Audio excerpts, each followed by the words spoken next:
The landlord, a thin man in a stained polo shirt, slid the eviction notice across the sticky counter of the diner. Clara stood beside him, her hand tucked into the arm of a man I didn't recognize, but whose expensive watch caught the light. "You're still young, Dale," Clara said, her voice flat. "You need a reliable man." The unfamiliar man's smile was a cruel, knowing thing as he watched me crumble. The Honda shuddered over a pothole, sending a spray of cold rainwater onto the windshield. Dale Miller gripped the steering wheel, his knuckles white. The wipers struggled against the Michigan deluge, blurring the already dark landscape. It was a little past 6 in the morning, and the gray light barely pierced the heavy cloud cover. Bone-tired, he tasted the stale coffee from his thermos, the metallic tang of his security guard uniform clinging to him. Another shift at the factory finished. Another 12 hours of walking empty corridors, listening to the hum of silent machinery, the loneliness a steady companion. Through the sheeting rain, a splash of color caught his eye near the old diner on Route 12. It had been closed for years, its windows boarded up, a faded for sale sign peeling in the wind. Huddled under its sagging awning, a lone figure, soaking wet, sat on an upside-down milk crate. Sarah Jensen. Her hair, dark and plastered to her face, hid most of her features, but the slumped posture, the way she clutched a worn duffel bag to her chest, spoke volumes. He drove past, then slowed. Something about her, maybe the sheer desperation, the raw exposure in the unforgiving weather, nudged at a part of him he usually kept locked down. He knew that look. He'd worn it himself. He pulled the aging Civic to the shoulder, the tires spitting gravel. He rolled down the passenger window. Cold air, thick with the smell of wet earth and exhaust, filled the car. "You all right there?" he called out, his voice rougher than he intended. She flinched, pulling back into the shadows of the awning. Her eyes, wide and wary, found his face, then his uniform. "Just waiting for a ride," she mumbled, her voice thin. "Doesn't look like any rides coming in this mess," Dale said, nodding at the torrential rain. He paused, the words feeling clumsy. "I got a warm couch at my place. No strings, just a place to dry off. Got a son, he's 7. Picking him up soon." Mentioning Ethan felt like a necessary detail, a way to make the offer sound less predatory, more ordinary. She studied him for a long moment, her gaze calculating. The uniform seemed to be the deciding factor, a flicker of something close to trust entering her eyes. "Are you sure?" "Yeah, hop in before you turn into an icicle." She hesitated for another beat, then pushed herself up, her movements stiff. The duffel bag looked heavy as she awkwardly maneuvered it into the back seat. The passenger door clicked shut, sealing out some of the storm. The scent of wet wool and something faintly metallic, like desperation, filled the small car.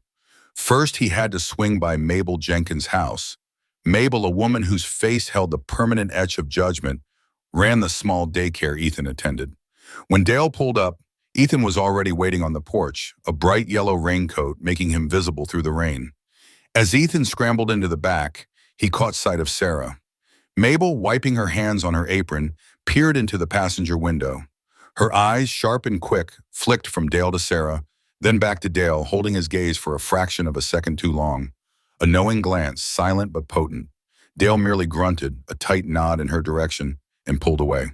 In the rearview mirror, he saw Sarah watching Ethan, who had immediately fallen asleep, his head lolling against the seatbelt.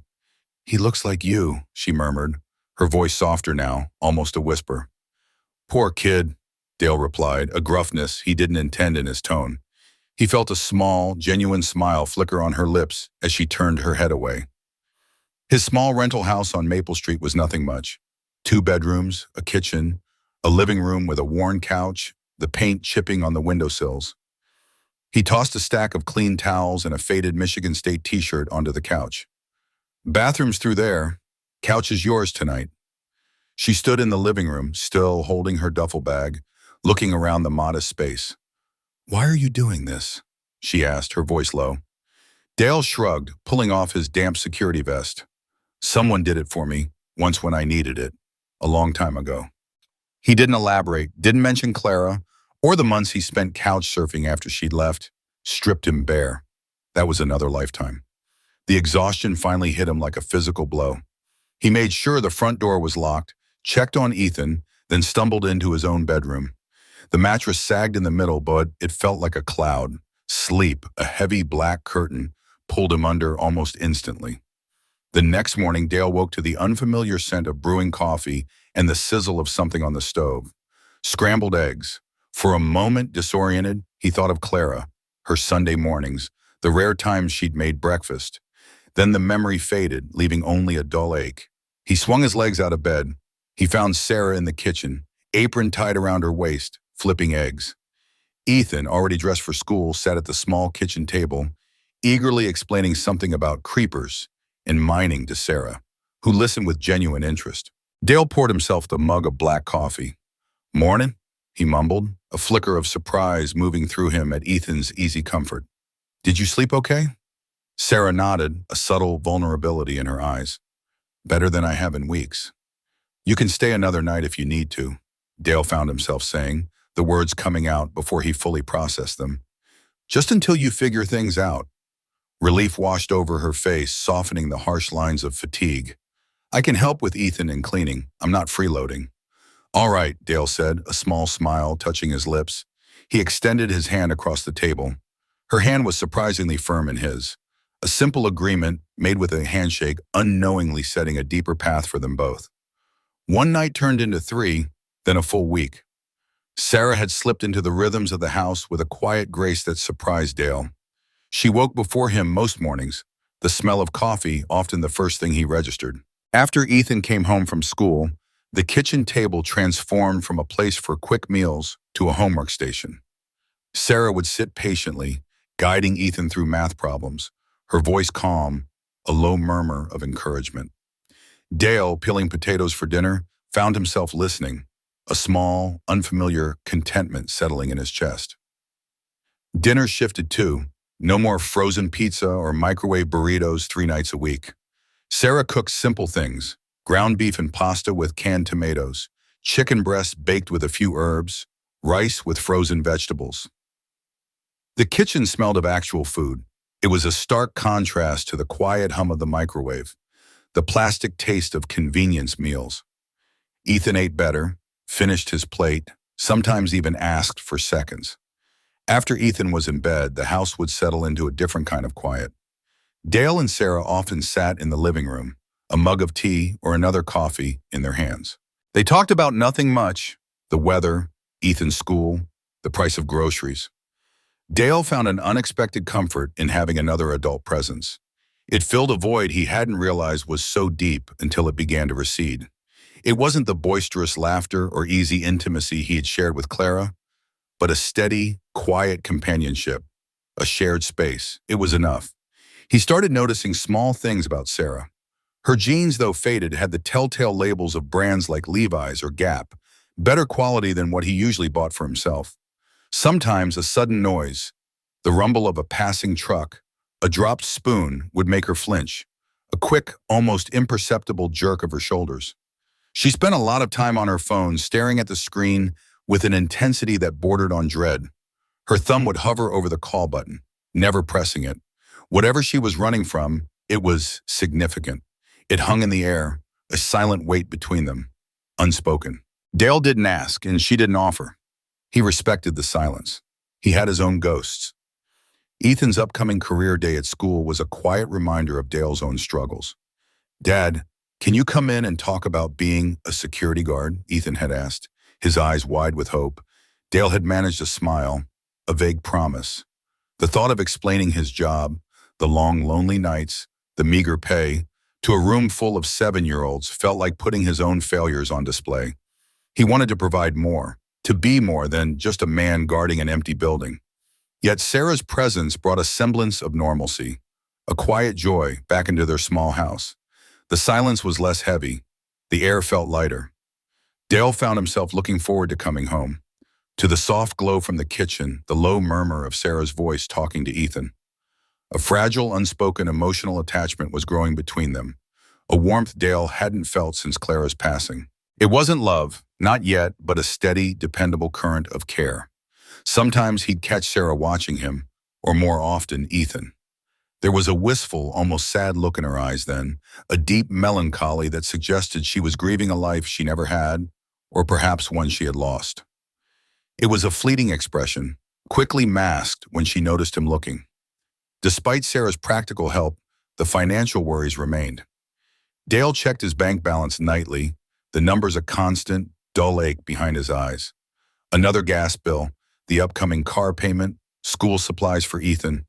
Sarah cooked from scratch, mended torn seams on Ethan's shirts, organized the perpetually messy kitchen drawers. The house felt more cared for, more like a home, but the numbers in his ledger didn't change. He realized slowly how much he had yearned for another adult presence.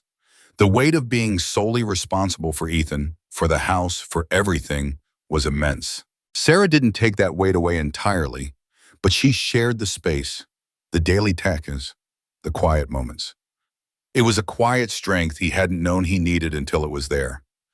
One evening as Dale tucked Ethan into bed, the boy, already drifting off, murmured, "Dad, can Sarah stay with us forever?" Dale, caught off guard, paused. The question hung in the dim light of Ethan's room. He smoothed Ethan's hair.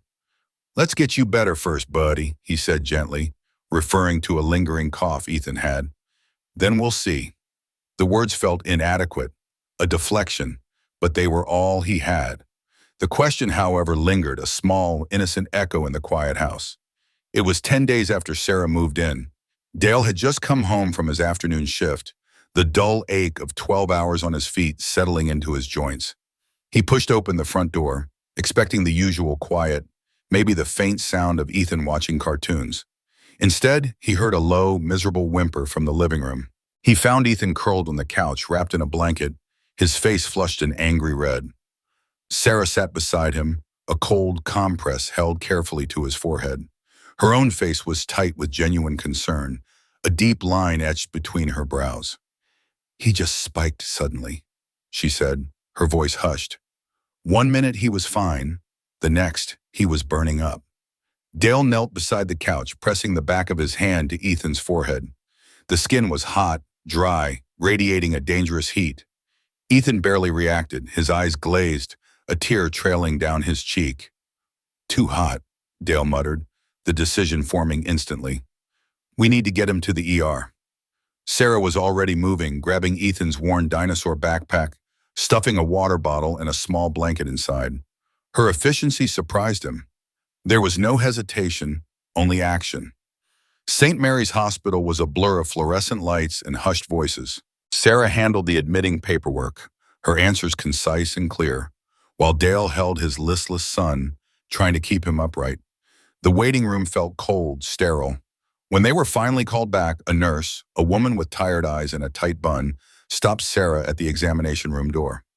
"Family only beyond this point, ma'am," she stated, her voice flat. Sarah started to step back, her shoulders slumping slightly, but Ethan, weak and pale, stirred in Dale's arms. He reached out a thin arm, grabbing Sarah's hand with surprising determination. "Want Sarah to come too, Dad?" he whispered, his voice hoarse. Dale looked at the nurse, then at Ethan's pleading eyes. "He's really attached to her," Dale said, his own voice sounding desperate. "Please, he needs her." The nurse sighed, her gaze flicking from Sarah to Dale, then to the frail boy. "Fine," she relented, waving them through. "But if anyone asks, she's his stepmom." "Got it?" The words hung heavy in the sterile air, unacknowledged, unspoken. Sarah just nodded, her eyes meeting Dale's for a quick, loaded moment before she followed them into the room. The doctor, a young woman with kind eyes, confirmed Dale's fear. Strep throat, but with complications, possibly dehydration. Ethan needed an IV, an overnight stay for observation. A wave of dread washed over Dale, chilling him more than the hospital air. His night shift. It was 4 hours away, a critical shift. He couldn't afford to miss it. He couldn't afford to lose this job. The thought of unpaid bills, of an eviction notice, flashed through his mind, cold and sharp. Sarah, who had been sitting quietly by Ethan's bed, her hand resting lightly on his arm, saw the panic in Dale's eyes. "I can stay with him," she offered, her voice firm, cutting through his silent spiral. "You go to work. I'll call if anything changes. Every hour if you want." Dale weakly protested. "But Ethan needs one of us here," she interrupted, her resolve unwavering. "And you need your job. It's simple, Dale." He looked at her, at the quiet strength in her face, the genuine concern in her eyes. This woman, a near stranger he'd known for less than 2 weeks, was offering to shoulder this burden for him. A stranger he had trusted with his home, now with his son's well-being. It felt both profoundly right and utterly terrifying. He had no choice. He squeezed Ethan's hand, kissed his burning forehead, and left, the weight of his decision pressing down on him. He returned at dawn, exhausted, the smell of disinfectant clinging to his clothes. He found Sarah asleep in the uncomfortable hospital chair beside Ethan's bed, her head slumped against the wall, her hand still resting protectively on Ethan's small arm. The pale morning light filtered through the window, softening her features. Ethan stirred as Dale approached, his eyes fluttering open. He looked less flushed, less listless. "Sarah stayed the whole time," he whispered, his voice still a little raspy. "She told me stories about a magical camera that captures dreams." He smiled faintly. Sarah stirred too, her eyes opening, blinking against the light. She saw Dale, and a palpable wave of relief washed over her face, making her eyes brighten. "His fever broke around 3, she reported, her voice tired but steady. "Doctor says we can take him home today." "Thank you," Dale said, the words feeling utterly inadequate for the surge of gratitude and something deeper, something like awe, that he felt swelling in his chest. Ethan made a full recovery, bouncing back with the resilience of a 7-year-old. The antibiotics did their work, and the color returned to his cheeks. Sarah's presence, cemented by her overnight vigil at the hospital, solidified into an indispensable part of their lives. She was no longer just a guest, she was a fixture, woven into the fabric of their days. The connection between her and Dale deepened, an unspoken current flowing between them, a quiet, fragile hope blooming in the small house on Maple Street. Then, one Tuesday afternoon, the landline rang. It was an old, clunky phone Dale kept for emergencies, rarely used. Sarah answered it, her back to Dale, who was stirring a pot of chili on the stove. He heard her voice, a quiet, "Hello?" and then a sharp intake of breath. Her shoulders stiffened. The conversation was brief, almost one-sided. She listened more than she spoke. Her responses clipped, barely audible. When she hung up, her hand lingered on the receiver. Her demeanor had shifted instantly, becoming guarded, distant. The light in her eyes seemed to dim. That night, after Ethan was asleep, Sarah finally spoke. She sat on the worn armchair, twisting her fingers in her lap. "That was my father," she said, her voice barely above a whisper. "He found me." She looked up, her gaze meeting Dale's. "My name is Sarah Holloway. My father is Arthur Holloway. You probably haven't heard of him. He's powerful." Dale, stunned, stared at her. Arthur Holloway. The name didn't ring a bell, but the powerful part, the way she said it, carried weight.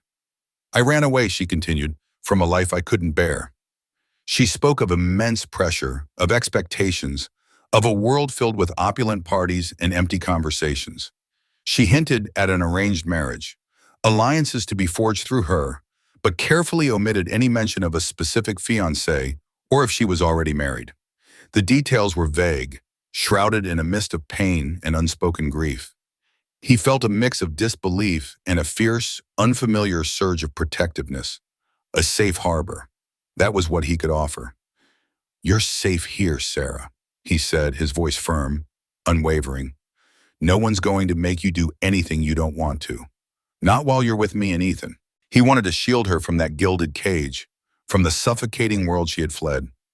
His own life, simple and often hard, felt like a fortress compared to the one she described. Unbeknownst to them, the safe harbor was already compromised. Arthur Holloway, a man accustomed to getting his way, had hired a private investigator, and the PI, a meticulous man named Granger, had tracked Sarah to Dale's modest Michigan home. Granger had spent the last few days parked in an unmarked sedan down the street, observing. He'd taken discreet photos. Sarah walking Ethan to the bus stop, Sarah laughing with Dale over dinner, the three of them looking like a family. His report was already being compiled, detailed, and damning. Sarah wrestled with guilt. The peace she found here, the quiet joy, felt stolen. She saw her father's face, heard his expectations, the cold disappointment in his voice. She was torn between this newfound authenticity and the immense weight of her family's expectations. a world she had abandoned. Dale saw the conflict in her eyes, the tension in her jaw. He understood the immense weight of her choices, the potential consequences that loomed. One quiet evening after Ethan was asleep, the television murmuring softly in the background, they sat closer on the couch than usual. The air between them was thick with unspoken emotions, with shared vulnerability. Dale reached out, his hand gently cupping her cheek. Her skin felt soft, warm. He leaned in, hesitant, and their lips met. It was a tender, tentative kiss, a tangible acknowledgement of the profound feelings that had been growing, unacknowledged between them. A silent promise. The stark contrast between Dale's simple, honest life and the immense complexities of Sarah's past was clearer than ever. His world was small, tangible, built on shifts and bills and the rhythm of a child's laughter. Her world was vast, gilded, built on power and expectations and unseen pressures. Yet, in that moment, in the quiet of his living room, Sarah made a quiet decision. She would stay.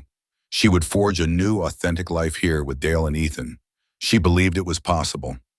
Miles away, Arthur Holloway received Granger's detailed report. He stared at the photos, at his daughter laughing with a working-class security guard and his child. His jaw tightened. Arthur Holloway arrived like a storm front, silent and imposing. His sleek black Mercedes, polished to a mirror shine, pulled up to the curb outside Dale's small rental, a jarring sight against the faded paint and overgrown bushes. It was late afternoon. Dale had just gotten home from work. Sarah was helping Ethan with a puzzle in the living room. The doorbell chimed, a polite, almost mocking sound. When Dale opened the door, a man stood there, tall and impeccably dressed, his suit a dark, expensive fabric. His silver hair was perfectly coiffed, his face a mask of cold authority.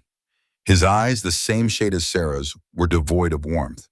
This was Arthur Holloway. "Sarah," he stated, his voice calm but infused with an undeniable power, "it's time to come home."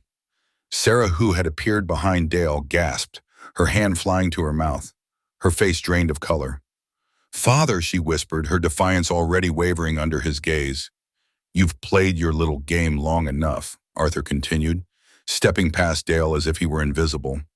"This squalor is beneath you." He gestured vaguely around the humble living room. The coldness in his voice was a stark contrast to the quiet warmth that had filled their home for weeks.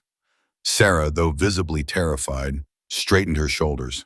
"I'm not coming back, Father," she said, her voice trembling, but firm. "This is my life now. This is my family." Dale stepped forward, placing a hand gently on Sarah's arm. "She's made her choice, Mr. Holloway." Arthur barely spared him a glance, his lip curling in a dismissive sneer. "And who precisely are you, some insignificant security guard she picked up off the street?" His contempt was palpable, a foul taste in the air. He then turned his full attention back to Sarah. "Curtis Thorne is waiting. The wedding is in 2 months. Everything is arranged." Dale's head had snapped towards Sarah. Curtis Thorne, the prearranged marriage. She had only hinted at immense pressure, never a name, never the concrete reality of a fiancé. The omission hit him with a cold wave of betrayal, even as he understood her fear.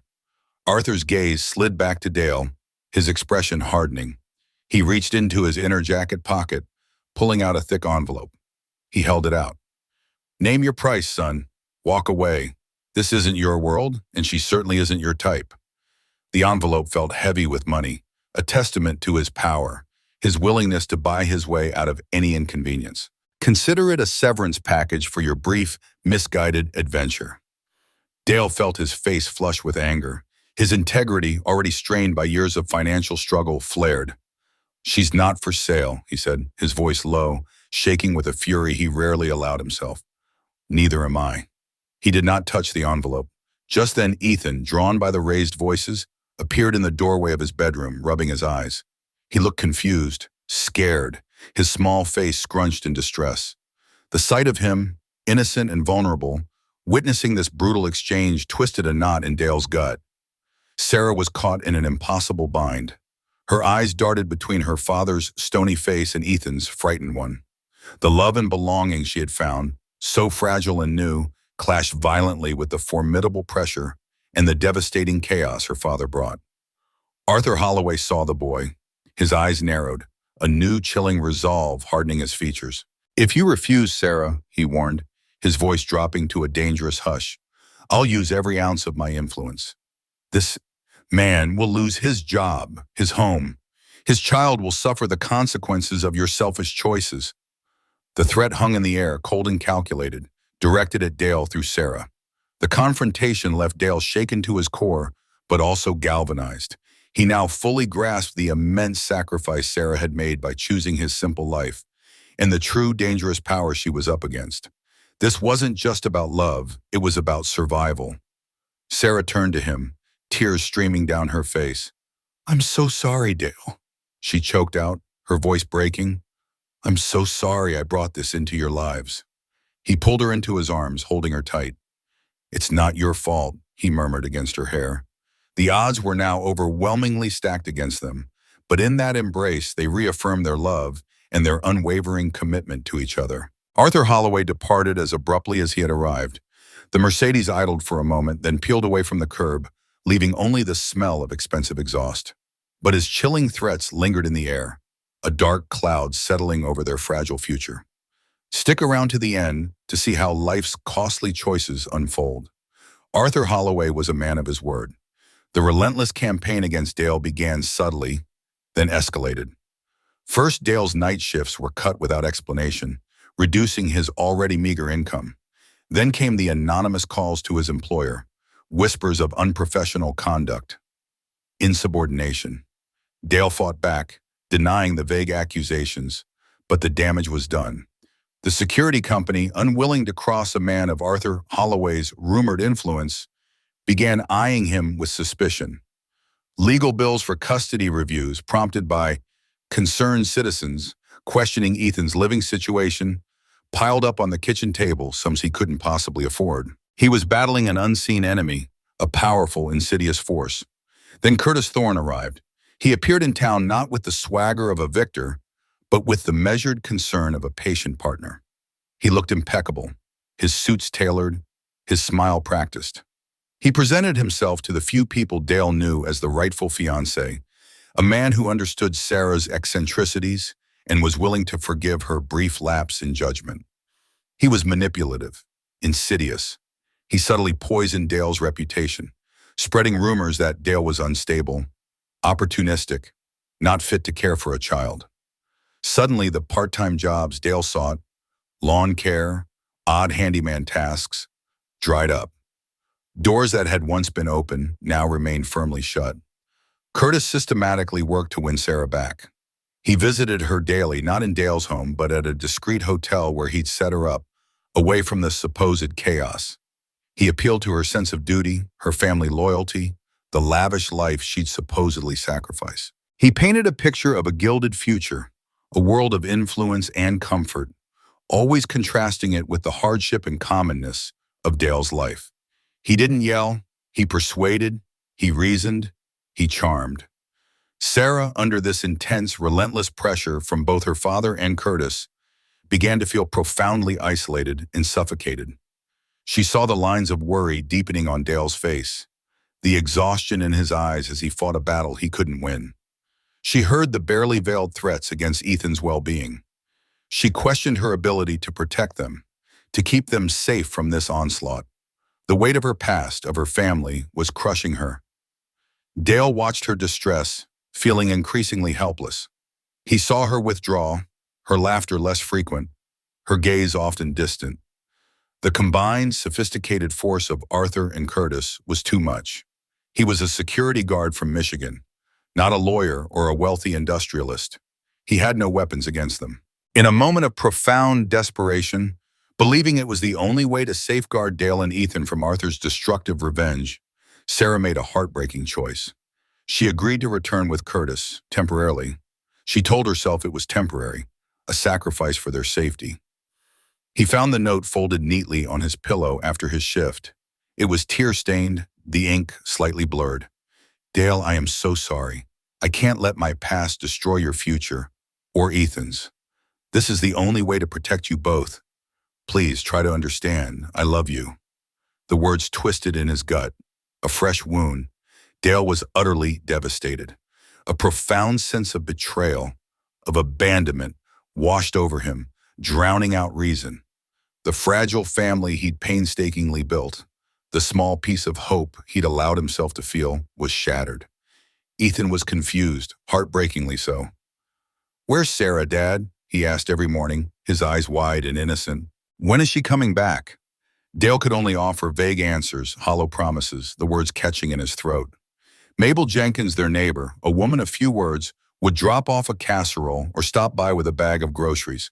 She never asked questions, but her quiet, unwavering support, the steady gaze of her knowing eyes, spoke volumes.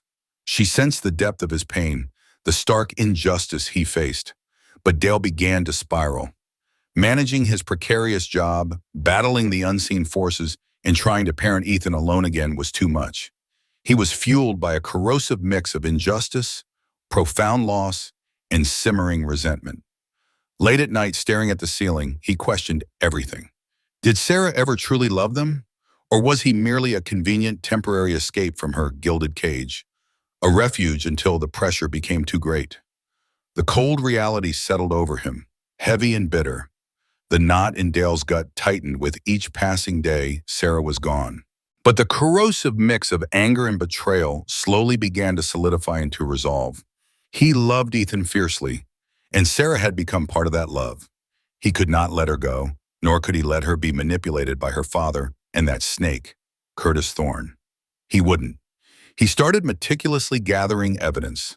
He kept a log of the calls, the threats, the vague accusations against his job performance. He wrote down every rumor Curtis Thorne had spread, every slight, every instance of sabotage. He sought out the people who had offered him odd jobs before, documenting their sudden refusals, the vague excuses. It was a flimsy case, maybe, but it was all he had.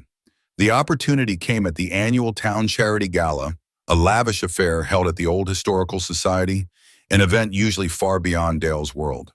But Arthur Holloway and Curtis Thorne were there, rubbing shoulders with local dignitaries. Sarah was there too, looking impossibly beautiful in a gown that shimmered like moonlight, but her eyes held a desperate sadness. Dale, dressed in his only suit, a relic from Clara's funeral, felt utterly out of place, but he pushed past the velvet rope. He moved through the glittering crowd, his heart pounding a rhythm of defiance.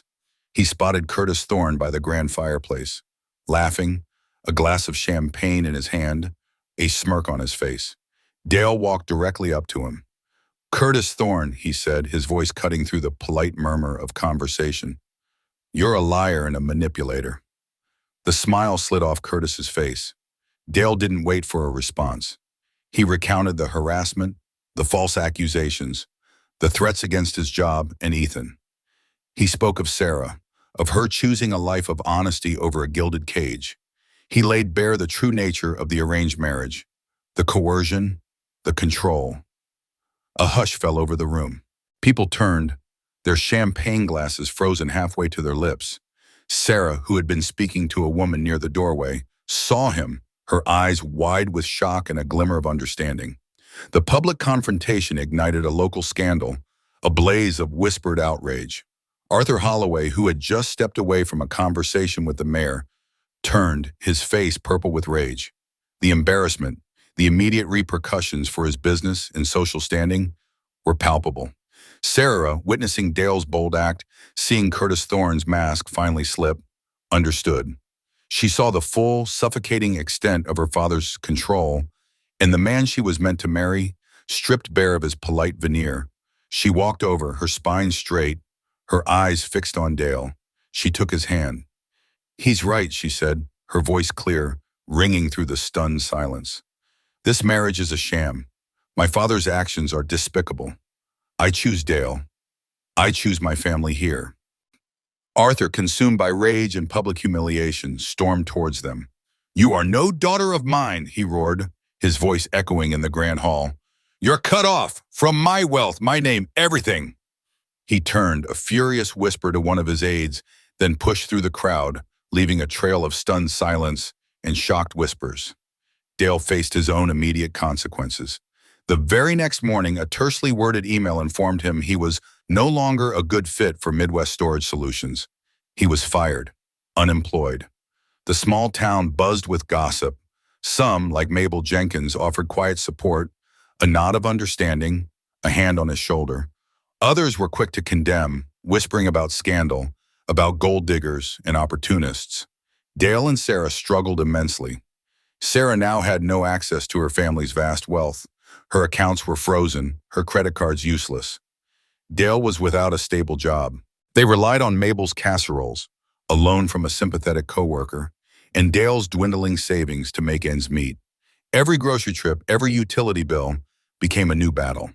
Ethan, though still confused by the dramatic shifts, by Sarah's return and his father's new, quiet desperation, also saw something else. He saw his father's fierce determination and Sarah's unwavering loyalty.